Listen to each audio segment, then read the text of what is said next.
সামাজিক স্বেচ্ছাসেবী সংগঠন রংপুর বুটিক্সের উদ্যোগে প্রতি বছরের মতো এবারও অসহায় দরিদ্র শীতার্ত মানুষের মাঝে শীতবস্ত্র ও প্রতিবন্ধীদের মাঝে মেডিকেল ওয়াকিং ক্র্যাচ বিতরণ করা হয়েছে। 2 জানুয়ারি শুক্রবার বেলা 11টায় শহরের উত্তর চাষাড়া চারমারি এলাকার সংগঠনের নিজস্ব কার্যালয়ের সামনে এ আয়োজন করা হয়।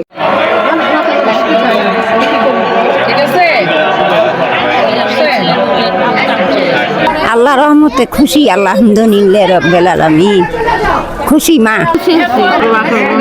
রংপুর বুটিক্স নামে পড়তে পেলাম, এটা বাইরে এসে তাদের জন্য দোয়া করি আমি। শুরুতে পবিত্র কোরআন থেকে তেলাওয়াত ও বাংলাদেশের প্রথম নারী প্রধানমন্ত্রী বেগম খালেদা জিয়ার মৃত্যুতে তার আত্মার মাগফিরাত কামনা করে দোয়া ও মোনাজাত করা হয় এবং মহিয়সী এই নারীর প্রতি শ্রদ্ধা জানিয়ে 1 মিনিট নীরবতা পালন করা হয়। পরে 3 শতাধিক দরিদ্র ও প্রতিবন্ধী নারী পুরুষের মাঝে কম্বল, সোয়েটার, চাদর সহ মেডিকেল ওয়াকিং ক্র্যাচ বিতরণ করা হয়। রংপুর বুটিক্স থেকে আমার স্বপ্ন অনেক পূর্ণ হচ্ছে। আমি যথেষ্ট চেষ্টা করতেছি সবাইকে নিয়ে কাজটা করার জন্য। গায়ে শাল, কম্বল, কিছু শীতের গেঞ্জি, হাটে যে এগুলা দিব। একজন পা ভাঙছে তাকে কিছু টাকা দিব।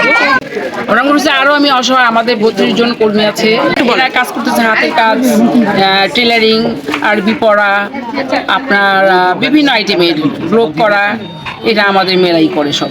তাদেরকেও দেওয়া হচ্ছে, আমরা যে জিনিসটা পড়ি সবাইকে তাই। এরপর ঈদের সময় দিই, আবার অনেকে যদি আসে আমার কাছে তাদেরকে দেওয়ার জন্য চেষ্টা করি।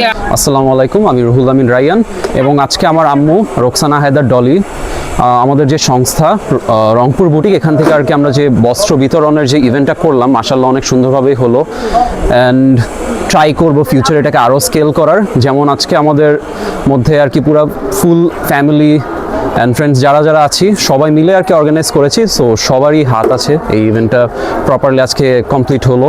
অ্যান্ড ফিউচারে ট্রাই করবো এটা যদি আরও বড়োভাবে করতে পারি আমরা। যে যার সামর্থ্য অনুযায়ী একটা হলেও সাহায্য করেন। একজন দরিদ্র মানুষ সামনে দেখলেন, তাকে যদি একটাও বস্ত্র দিতে পারেন ওটাই অনেক। এ সময় সংগঠনের প্রতিষ্ঠাতা সভাপতি নারী উদ্যোক্তা রুকসানা ডলির সভাপতিত্বে বিশেষ অতিথি হিসেবে উপস্থিত ছিলেন নারী উদ্যোক্তা ফেরদৌসারা অনা মেম্বার, সমাজসেবক শওকতারা খন্দকার ঝর্ণা, সাংবাদিক ও মানবাধিকার কর্মী মোহাম্মদ শফিকুল ইসলাম আরজু, ডাক্তার হায়দার আলী, তরুণ ব্যবসায়ী মরিয়ম আক্তার ও শামীম রাজা। সংগঠনের সদস্যদের মধ্যে উপস্থিত ছিলেন মোহাম্মদ জাহিদ হোসেন, রায়হান রাসেল, মোহাম্মদ রুহুল আমিন রায়ান, হোসনায়ারা হলি, আমেনা রাজা, আরিফা আলম, মুমু, শামিমা, রেখা বেগম, আয়েশা সুলতানা আখি, শাহিনুর, লতা, খুশবু, লায়লা, রিনা, ইয়াসমিন প্রমুখ।